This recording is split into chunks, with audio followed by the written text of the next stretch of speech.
Hello, my shining stars. How's it going? Good? Awesome. Okay, so हम पहुंच गए हैं चैप्टर 8 कंट्रोलिंग पे, which means कि आज हमारा हाफ ईयरली तक का सिलेबस फिनिश हो जाएगा, which is amazing. So जल्दी जल्दी चैप्टर चालू करते हैं. नोटबुक्स निकाल लो, आज की डेट डाल लो, and now we starting chapter 8 controlling. तो हमने जो मैनेजमेंट के फंक्शंस पढ़े थे, planning, organising, staffing, directing, controlling, सब कुछ on the basis of planning होता है ना. उसी हिसाब से हम स्टाफ हायर करते हैं, उसी हिसाब से हम ऑर्गेनाइजिंग और डायरेक्टिंग भी करते हैं. तो प्लानिंग प्रोसेस में क्या हमने डिस्कस किया था? प्लानिंग में होता है कि आप गोल्स सेट करते हो कि हमें यहां तक पहुंचना है. अब कंट्रोलिंग क्या है? कंट्रोलिंग यही है, ये देखना कि हम अपने डिजायर्ड गोल तक पहुंचे हैं कि नहीं. तो ये देखो, ये पढ़ो. The controlling function can be defined as the comparison of actual performance with the planned performance. तो प्लान्ड परफॉर्मेंस हमने प्लानिंग वाले फंक्शन में वो किया था कि हाँ, हमें यहाँ तक पहुँचना है. लेट्स से आपने प्लान किया या आपने गोल सेट किया कि मुझे 90% मार्क्स चाहिए बोर्ड्स में. अब जो आपके यूनिट टेस्ट होंगे या मिड टर्म टेस्ट होंगे, अगर तो आपके 90% आ रहे हैं तो गुड, मतलब आप अपने डिजायर्ड गोल के टूवर्ड्स ठीक काम कर रहे हो.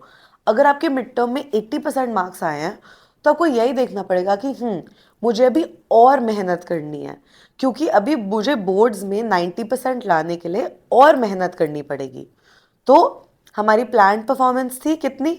90%, कि हमें 90% चाहिए. एक्चुअल परफॉर्मेंस एवरेज आउट हो रही है 80%, तो हमें और मेहनत करनी पड़ेगी. तो यही जो इसका कंपैरिजन है of actual with plan performance, उसी को कंट्रोलिंग फंक्शन होता है वो. और अगर कोई डिफरेंस है या डिविएशन है हमारे एक्चुअल और प्लान परफॉर्मेंस में, डिविएशन या डिफरेंस मतलब जो 80 आया है 90 की जगह, उसे हमने देखना है, एनालाइज करना है और करेक्टिव एक्शन लेना है कि अब हम मेहनत कैसे ज़्यादा कर सकते हैं, या अगर कोई फर्म है जो प्रोडक्शन कर रही है तो प्रोडक्शन कैसे बढ़ा सकते हैं ताकि हमारी एक्चुअल और प्लान परफॉर्मेंस सेम हो. कंट्रोलिंग का मतलब होता है इंश्योर करना कि जो एक्टिविटीज इन द ऑर्गेनाइजेशन है वो परफॉर्म हो रही हैं as per the plans. So features या कैरेक्टरिस्टिक्स ऑफ कंट्रोलिंग क्या क्या हैं? पहला तो है controlling is a goal oriented function. तो हम कंट्रोलिंग में यही तो देख रहे हैं कि क्या हमारा गोल मीट हुआ कि नहीं. जो हमने प्लान किया था गोल, या जो हमने दिमाग में रखा था कि हमें ये गोल मीट करना है, वो मीट हुआ कि नहीं. अगर हुआ तो गुड, अगर नहीं हुआ तो क्या करेक्टिव एक्शन लिया जाए ताकि वो गोल मीट हो जाए. तो इसलिए कह सकते हैं कि controlling is a goal oriented function. Second, controlling is an all pervasive function. तो कंट्रोलिंग हर लेवल ऑफ मैनेजमेंट पे टेक प्लेस करता है. क्यों करता है? क्योंकि जब प्लान्स हर लेवल पे बन रहे हैं, ऑर्गेनाइजिंग, स्टाफिंग, डायरेक्टिंग सब कुछ हर लेवल पे हो रहा है, तो कंट्रोलिंग भी हर लेवल पे होगा. क्योंकि हर लेवल का मैनेजर ये देखना चाहता है कि क्या वो अपने गोल्स, क्या वो और उनकी टीम कंबाइंड होके गोल्स मीट कर पा रहे हैं कि नहीं. तो इसलिए controlling is an all pervasive function. Third, controlling is both backward looking as well as a forward looking function. तो ऐसा क्यों कहा गया है?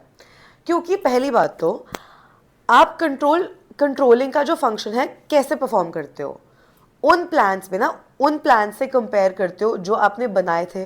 तो प्लानिंग तो पास्ट में हुई थी, तो मतलब कंट्रोलिंग के लिए आप इन द पास्ट देख रहे हो, जो आपने पास्ट में प्लान्स बनाए हैं उनको देख रहे हो, तो इसलिए बैकवर्ड लुकिंग हो गया. अब फॉरवर्ड लुकिंग कैसे है? क्योंकि जब आपने देख लिया कि अच्छा आपकी एक्चुअल परफॉर्मेंस और आपकी प्लान परफॉर्मेंस में थोड़ा फ़र्क है, तो आप करेक्टिव एक्शन लोगे. तो जो करेक्टिव एक्शन है वो फ्यूचर के लिए है, इसलिए कहते हैं कि it's also forward looking function.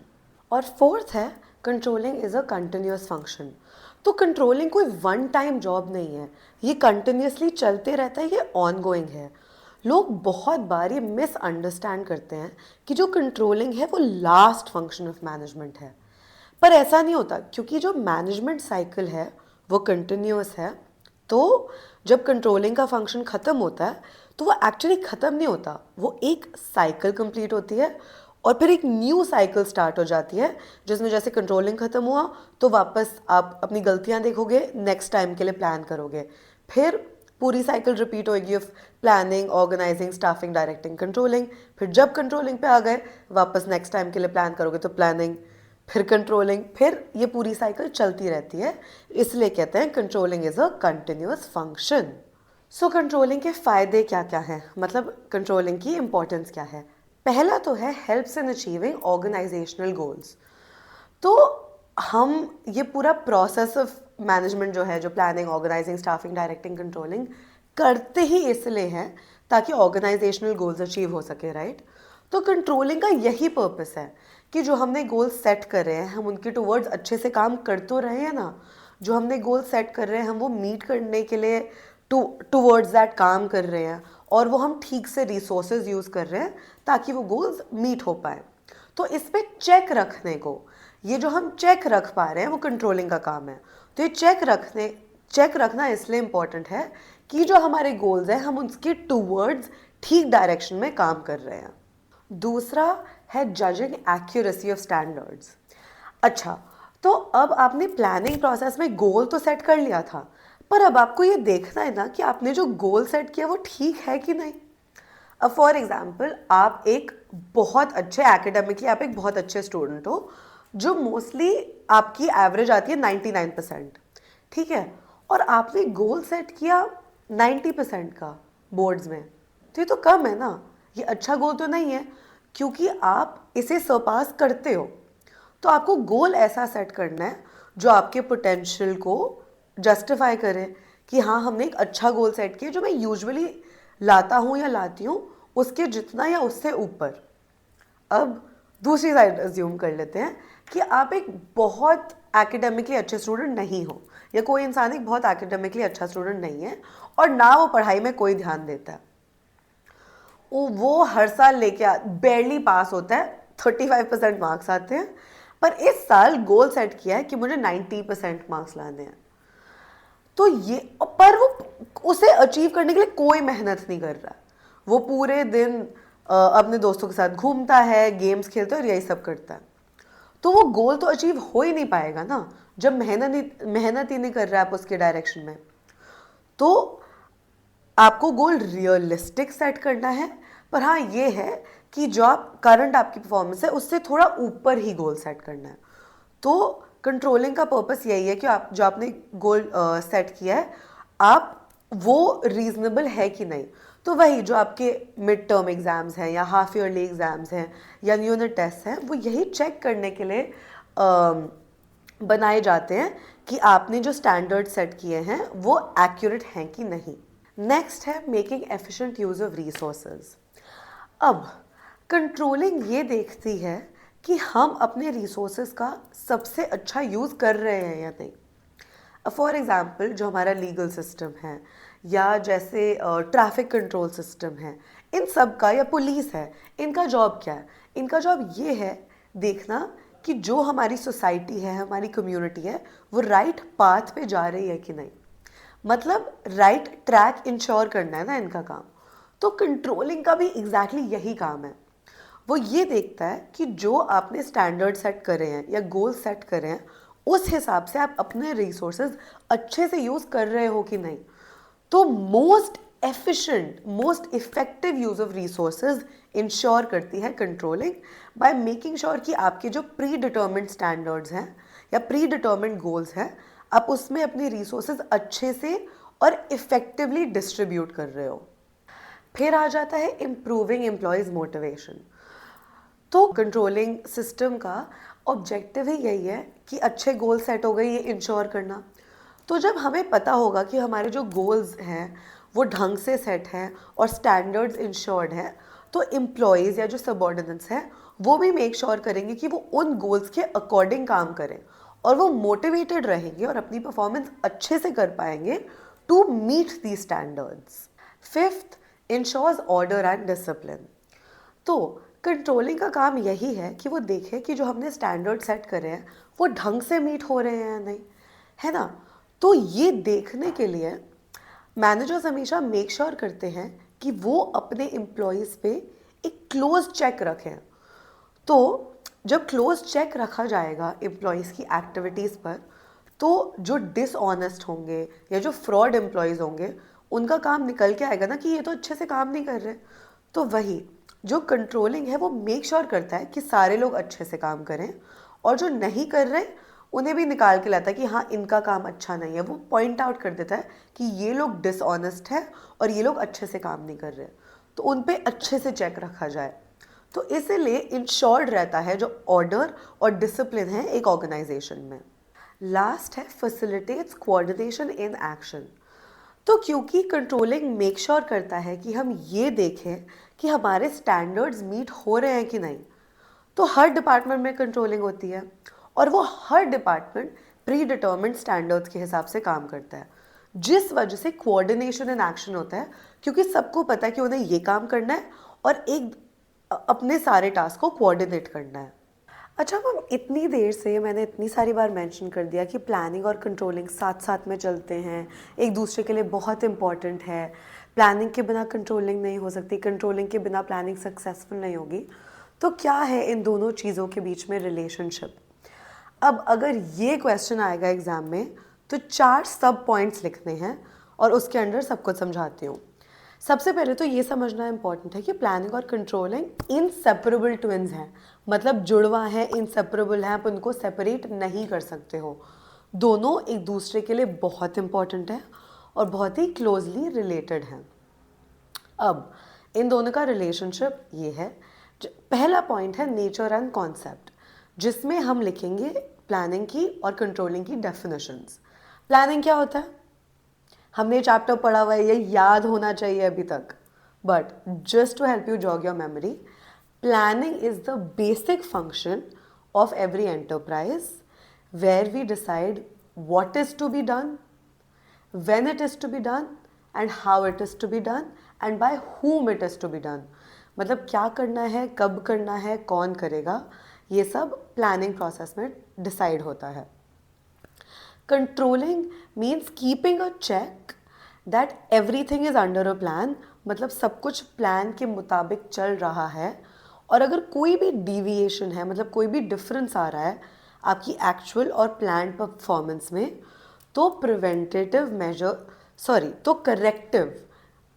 Corrective major लेना है टू स्टॉप दैट डिविएशन। मतलब चीज़ें ठीक करनी है ताकि नेक्स्ट टाइम डिविएशन ना हो। और इसमें इसलिए क्लियर है कि जो कंट्रोलिंग होता है वो प्लानिंग के बेसिस पे होता है, और जब हम नेक्स्ट टाइम प्लान बनाएंगे वो कंट्रोलिंग के या करेक्टिव एक्शन के बेसिस पे लिया जाएगा। Secondly, planning and controlling are interdependent, मतलब वो एक दूसरे पे डिपेंडेंट है, एंड इंटरलिंक्ड। तो दोनों का एग्जिस्टेंस एक दूसरे पे डिपेंडेंट है और वो साथ में ही एग्जिस्ट कर सकते हैं। क्यों और कैसे? क्योंकि जैसा कि हमने डिस्कस किया, कंट्रोलिंग में क्या होता है, आप कंपेयर करते हो actual performance with plan performance. अब अगर आपने कोई प्लानिंग ही नहीं करी होगी या कोई प्लान्ड परफॉर्मेंस ही नहीं होगी, तो कंट्रोल क्या करेंगे, चेक क्या करेंगे कि जो एक्चुअल परफॉर्मेंस है वो ठीक हुई है, नहीं हुई, अप टू द मार्क है या नहीं है। ये कैसे चेक करेंगे? सिर्फ तब चेक कर सकते हैं ना जब आपने प्लानिंग करी है, जब आपकी कोई प्लान्ड परफॉर्मेंस है। Now on the other hand, planning, जब नेक्स्ट टाइम की प्लानिंग है वो डिपेंडेंट है कंट्रोलिंग पे, क्योंकि जब आपने कंट्रोलिंग करी और जब आपकी एक्चुअल परफॉर्मेंस हुई तब आपने देखा कि पिछले बार के, मतलब हमारे प्लान्ड गोल से हमारा एक्चुअल परफॉर्मेंस थोड़ी कम मीट हुई है, अच्छे से मीट नहीं हो पाई। तो आप नेक्स्ट टाइम के लिए ढंग से प्लान करोगे। आप ऐसे प्लान करोगे कि आप ठीक गोल सेट कर रहे हो पर रीजनेबल गोल सेट कर रहे हो, ये नहीं कि कोई भी हवा में गोल डिसाइड कर रहे हो, नहीं। तो नेक्स्ट साइकिल की प्लानिंग सिर्फ कंट्रोलिंग के बेसिस पे हो सकती है। इसलिए बहुत इंपॉर्टेंट है कि प्लानिंग और कंट्रोलिंग एक दूसरे को सपोर्ट करें। Third, planning and controlling both are backward looking and forward looking. कैसे? सबसे पहले बात करते हैं कि प्लानिंग, जैसे हमने चैप्टर में भी डिस्कस किया था कि प्लानिंग फॉरवर्ड लुकिंग होता है। कैसे?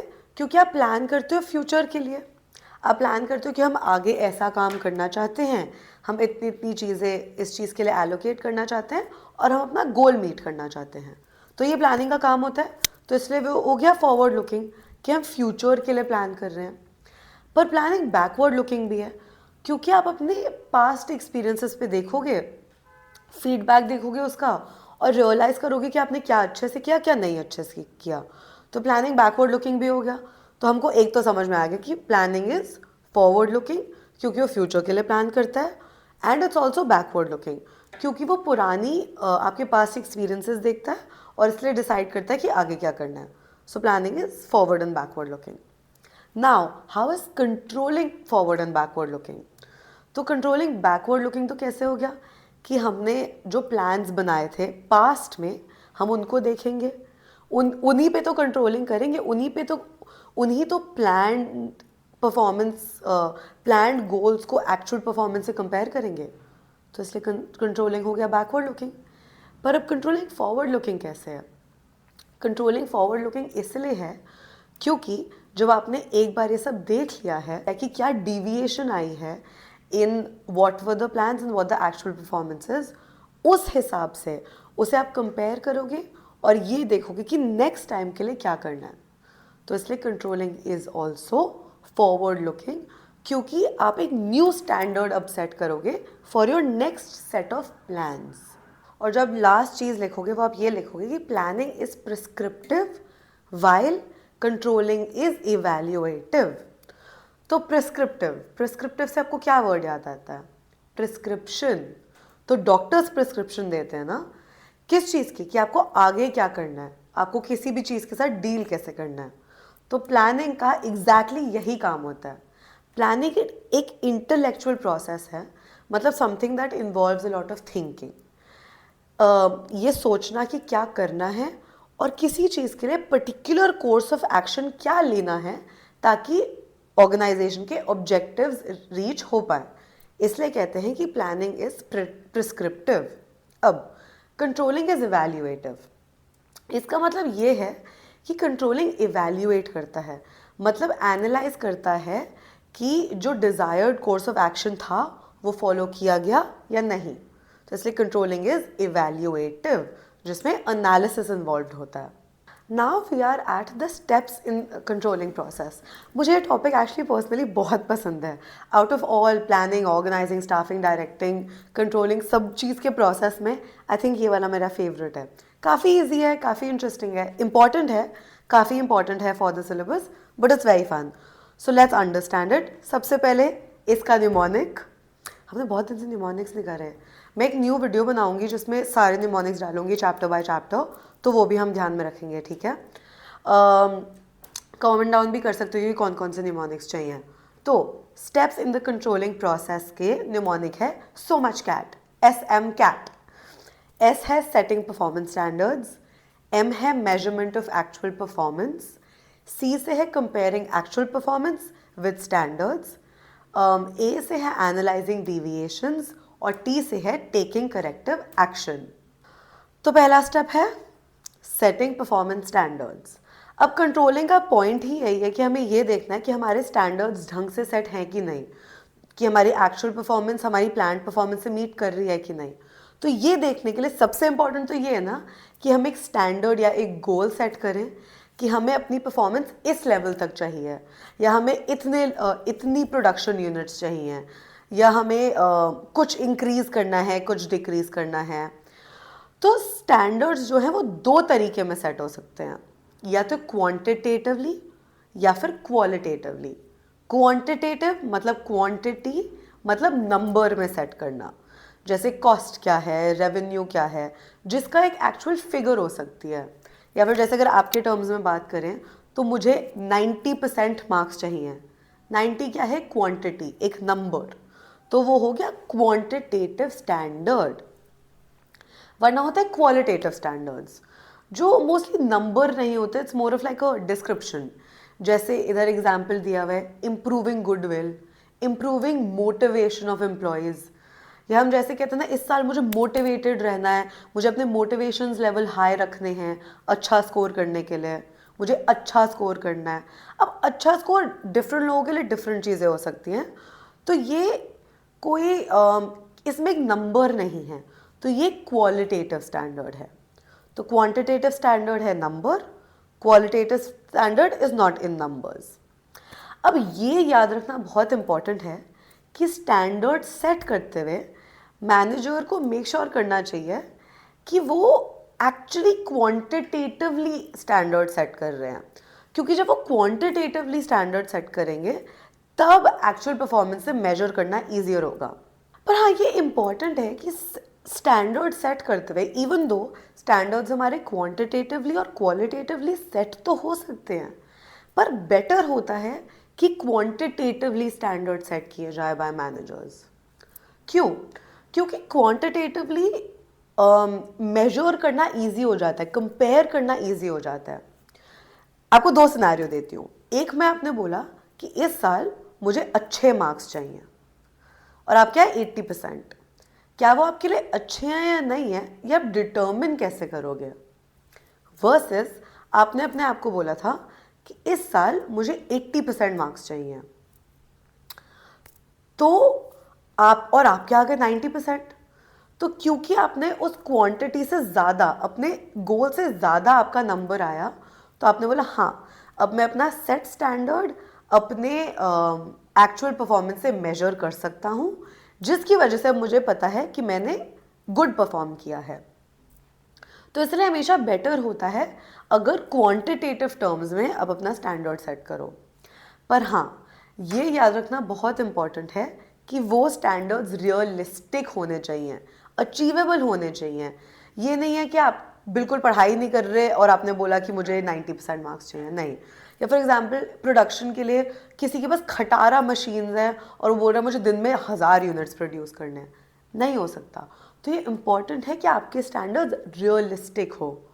और क्योंकि इंटरनल और external business environment constantly change होते रहता है, तो ये भी इम्पॉर्टेंट है कि स्टैंडर्ड्स फ्लेक्सिबल हो। फिर दूसरा स्टेप है M, measuring of actual performance. तो अब स्टैंडर्ड सेट हो गए, पूरा वो ईयर पास हो गया, तो अब आप अपनी एक्चुअल परफॉर्मेंस मेजर करोगे। एक्चुअल परफॉर्मेंस मेजर हो सकती है इन मल्टीपल वेज। कुछ टेक्निक्स है परफॉर्मेंस रिपोर्ट्स। तो कंपनीज की जो परफॉर्मेंस रिपोर्ट्स आती हैं, जो एम्प्लॉयज़ को सुपीरियर से मिलती हैं, वो एक एम्प्लॉय की परफॉर्मेंस रिपोर्ट है। फिर दूसरी कंपनीज की अकाउंटिंग रेशियोज होती हैं, जैसे gross profit ratio, return on investment etcetera. Personal observations, जैसे आपके जो मैनेजर्स हैं या आपके सुपीरियर्स हैं, वो आपको बता सकते हैं कि आपने कैसा परफॉर्म किया है, क्या आपकी परफॉर्मेंस अच्छी है, नहीं अच्छी है, आप क्या इम्प्रूव कर सकते हो। इस तरीके में से बहुत सारी तरीके होते हैं टू मेजर एक्चुअल परफॉर्मेंस। फिर थर्ड है C, comparing actual performance with standards. तो वही हमने फर्स्ट स्टेप में क्या किया था, स्टैंडर्ड सेट किया था। दूसरे में आपने मेजर करी अपनी एक्चुअल परफॉर्मेंस। तो अब इन दोनों को कंपेयर किया जाएगा इस स्टेप में। अब तो यही अगर तो एक्चुअल परफॉर्मेंस मैच कर जाए आपकी स्टैंडर्ड सेट के साथ, तो यहीं पे कंट्रोलिंग प्रोसेस ख़त्म हो जाता है। पर अगर कुछ डिफरेंस है या डिविएशन है, तो मैनेजर सबसे पहले तो पता लगाने की कोशिश करते हैं कि क्या डिफरेंस है। अगर थोड़ा सा ही 19-20 का फ़र्क है तो वो छोड़ देते हैं, इग्नोर कर देते हैं डिविएशन, कि काम ठीक ही चल रहा है। पर अगर डिफरेंस ज़्यादा है तो वो ये एनालाइज करने की कोशिश करते हैं कि डिफरेंस क्यों है। मतलब हमने टारगेट तो सेट किया था 90% का, पर हमारे मिड टर्म्स में तो आए 80%। तो कहाँ पे हम गलती कर रहे हैं, क्यों हमारी गलती आ रही है, कौन सा टॉपिक हमें अच्छे से नहीं समझ आ रहा है। तो वो जो डिविएशन है, मतलब जो डिफरेंस आ रहा है, अगर वो बहुत बड़ा है तो ये एनालाइज करना कि डिफरेंस क्यों बड़ा है और उस पर करेक्टिव एक्शन क्या लिया जाएगा और टाइमली लिया जाए, ये इस स्टेप में डिटर्मिन होता है। हाँ, जैसे मैंने पहले भी बोला है, कंपैरिजन इजी होता है जब स्टैंडर्ड्स क्वांटिटेटिव टर्म्स में सेट होते हैं। फिर फोर्थ है एनालाइजिंग डिविएशंस। तो क्योंकि हर छोटी छोटी डिविएशन या हर छोटी छोटी डिफरेंस इन परफॉर्मेंस जाके टॉप मैनेजमेंट को बताने की ज़रूरत नहीं है, पर हाँ, डिविएशंस एनालाइज करके ये देखना इम्पॉर्टेंट है कि कहाँ पे बहुत ज़्यादा डिफरेंस आ रहा है इन एक्चुअल परफॉर्मेंस वर्सेस जो हमने प्लान गोल सेट किए थे। तो अभी डिविएशंस को दो कैटेगरीज में डिवाइड कर सकते हैं, critical point control and management by exception. तो फर्स्ट जो है क्रिटिकल पॉइंट कंट्रोल, वो ये बोलता है कि इम्पॉर्टेंट है कि फोकस अपना सिर्फ की एरियाज मतलब KRAs पे दिया जाए। सिर्फ उन एरियाज की डेविएशन में इम्पॉर्टेंट है कि अर्जेंटली ध्यान रखा जाए उसमें, क्योंकि हर मतलब हर छोटी छोटी चीज़ के लिए या हर कॉस्ट के लिए तो आप चेंज नहीं कर सकते हो ना चीज़ें। एग्जाम्पल देती हूँ। फॉर एग्जाम्पल आपके पास एक मैन्युफैक्चरिंग ऑर्गेनाइजेशन है। अब उसमें अगर जो लेबर है, क्योंकि बहुत ज़्यादा लेबर है ना मैन्युफैक्चरिंग ऑर्गेनाइजेशन, या रॉ मटेरियल्स हैं, अगर लेबर और रॉ मटेरियल्स की कॉस्ट सडनली 5% बढ़ जाए तो ये बहुत ज़्यादा इशू की बात है। पर अगर पोस्टल कॉस्ट जो है, क्योंकि आपने जो सामान भेजना है या फिर रिसीव करना है उस पर अगर कॉस्ट बढ़ जाए या फिर टैक्सेस बढ़ जाए, आप उधर ना तो कुछ चेंज कर सकते हो, ना तो वो आपकी बिजनेस की सबसे बड़ी कॉस्ट है। पोस्टल कॉस्ट अगर 15% बढ़ भी जाए, उनसे ज़्यादा ध्यान रखने वाली चीज़ है अगर आपकी लेबर कॉस्ट या आपकी रॉ मटेरियल कॉस्ट ज़्यादा बढ़ जाए, क्योंकि वो आपका की एरिया है ऑफ द बिजनेस, उस पर आपका बिजनेस डिपेंड करता है। तो इसलिए इसे कहते हैं क्रिटिकल पॉइंट कंट्रोल, कि की एरियाज पे ध्यान रखना चाहिए। दूसरा है मैनेजमेंट बाय एक्सेप्शन। कहा जाता है कि a manager who tries to control everything may end up controlling nothing. तो अगर आप हर छोटी छोटी डिविएशन पे एकदम पैनिक हो जाओगे तो बिल्कुल कुछ काम ही नहीं कर पाएंगे। तो आपको बेसिकली एक रेंज सेट कर लेनी चाहिए।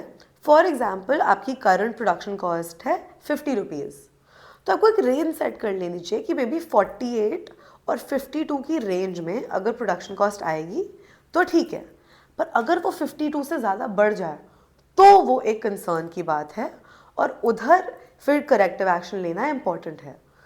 तो एक रेंज डिसाइड कर लेनी चाहिए और उस बेसिस पे मैनेजर्स को रिएक्ट करना चाहिए या करेक्टिव एक्शन लेना चाहिए अगर आप उस रेंज से बाहर जा रहे हो तो। और फिर लास्ट स्टेप है taking corrective action.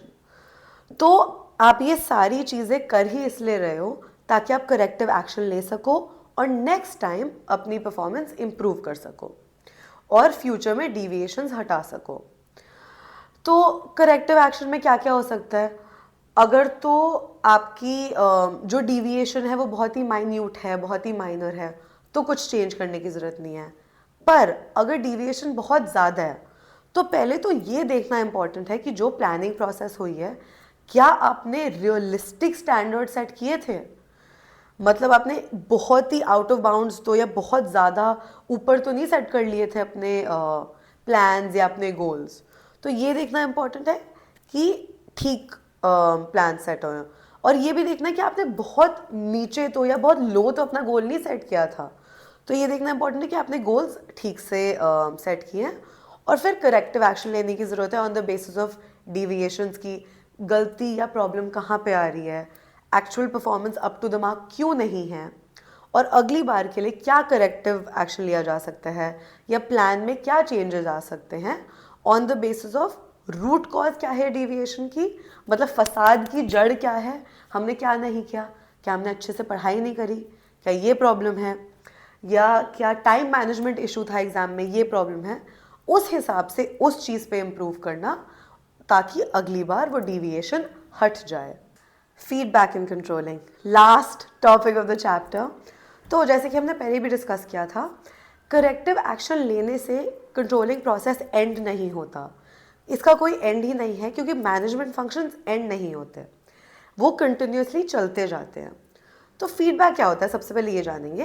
Feedback refers to the list of reasons for deviation of plans, मतलब लिस्ट ऑफ रीजंस की डिविएशन क्यों हुई प्लान से, हमारी गलती या प्रॉब्लम कहाँ पे आ रही है, हमारी इनएफिशिएंसी क्यों है और उसे करेक्ट कैसे किया जा सकता है।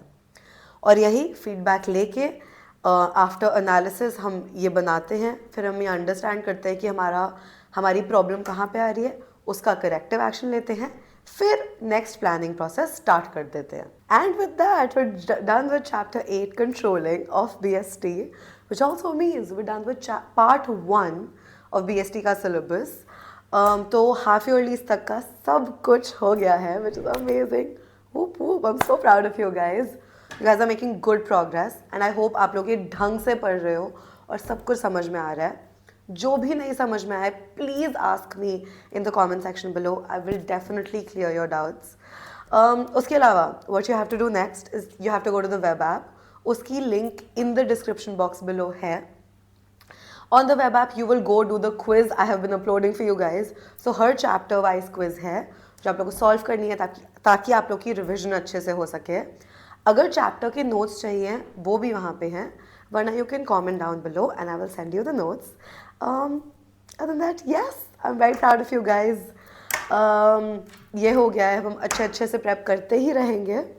That's about it. Thank you so much for tuning in. I will see you guys in the next one. Until then, keep learning, keep growing, keep glowing like my shiny little stars that you are. Okay? I'm so proud of you. And I'm going to see you guys in the next one. Bye. Take care.